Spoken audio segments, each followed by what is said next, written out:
Olá, no ar Cidade em Revista, o programa do Conselho Regional de Engenharia, Arquitetura e Agronomia de Mato Grosso, seu espaço semanal que aborda e discute temas ligados à área da tecnologia, sustentabilidade e outros assuntos de interesse da sociedade. No programa de hoje, você ficará sabendo por que as mulheres ocupam cada vez mais espaços em profissões da área da construção civil. Conheça a importância das atividades desenvolvidas pelo Instituto do Patrimônio Histórico e Artístico Nacional. Veja também, saiba quais são os principais critérios para receber o direito à tarifa social de baixa renda junto à concessionária da energia elétrica. No quadro Entrevista, você ficará sabendo um pouco mais sobre a importância da arquitetura de interesse social. Isso e muito mais no Cidade em Revista, que começa agora. Preservar e recuperar bens materiais e imateriais que foram tombados como patrimônio de grande importância para a sociedade. Essa é uma das missões do Instituto do Patrimônio Histórico e Artístico Nacional. Veja mais informações na reportagem de Laís Costa. O Patrimônio Histórico e Cultural de Mato Grosso é um livro aberto para quem quer conhecer a história dos prédios, casarões, igrejas e até da viola de coxo. A preservação desses bens é responsabilidade dos proprietários e também dos órgãos municipais, estaduais e federais. Entre eles, o Instituto do Patrimônio Histórico e Artístico Nacional, o IPHAN. O IPHAN, a sigla é Instituto do Patrimônio Histórico e Artístico Nacional, é uma autarquia federal ligada ao Ministério da Cultura e a gente tem por obrigação a proteção ao patrimônio cultural. Essa proteção, dentro do IPHAN, ela se divide em três partes. Uma é a proteção dos bens edificados, com a figura jurídica do tombamento, que é a atuação mais antiga do IPHAN, que estruturou o IPHAN em 1937. Depois, outra questão também é a questão da arqueologia. Todo empreendimento, como centrais elétricas, estradas, abertura de loteamentos ou de lavouras, tem que ter um estudo arqueológico em que se prevê o salvamento, ou seja, a retirada dos sítios arqueológicos que serão impactados e medidas mitigadoras para aqueles que não serão.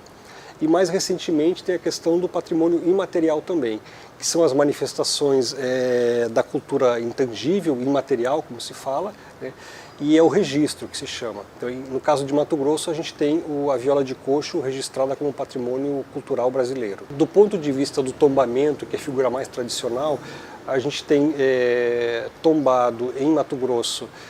O primeiro tombamento foi a igreja de Santana, em Chapada dos Guimarães, depois a igreja do Rosário São Benedito, em Cuiabá, o Marco do Jauru em Cáceres, que está na Praça Central de Cáceres, que é um marco de fronteira entre os impérios coloniais espanhol e português na América do Sul, as ruínas dos capitães generais e da matriz em Vila Bela, e o Centro Histórico de Cuiabá. O Centro Histórico de Cuiabá conta como um tombamento, mas é uma área central da cidade, com cerca de 1.000 imóveis, e que abrange o traçado urbano do século XVIII e aí tem uma série de questões, como o traçado urbano, técnicas construtivas, a tipologia arquitetônica, o estilo, a fachada dos imóveis.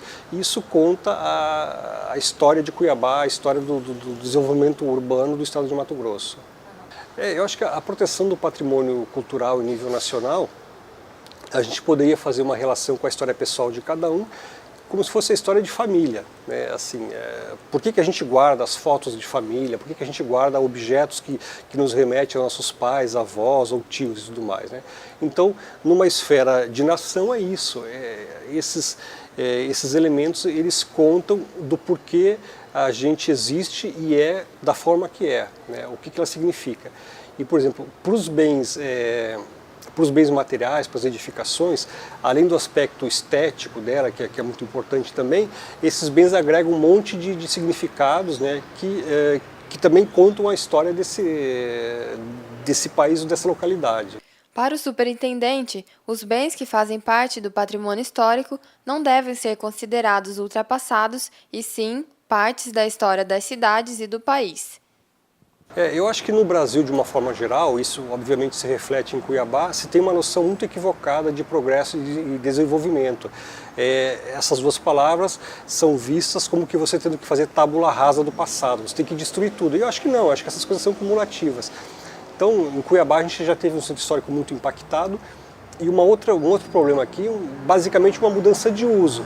Essa área era residencial e hoje em dia ela é usada por comércio.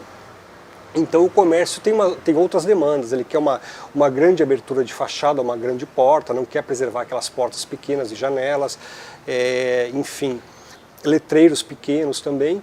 Então isso acarreta uma série de problemas no gerenciamento dessas áreas como um todo. Mas de qualquer forma, isso é um grande atrativo para a cidade. O que a gente fala com os comerciantes, por exemplo, assim, não dá para querer concorrer com um shopping center. O shopping center é uma área fechada, climatizada e tudo mais. Mas o shopping center não tem a história que o centro de Cuiabá tem.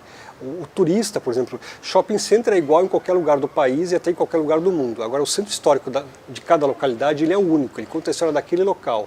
Então, se a gente conseguir recuperar e mostrar esse centro, isso é que vai atrair o turista. E não só para o turista, também para o próprio cidadão poder usufruir da sua história, da sua memória. No próximo bloco, veja quais são as principais atividades que as mulheres estão exercendo na construção civil em Cuiabá.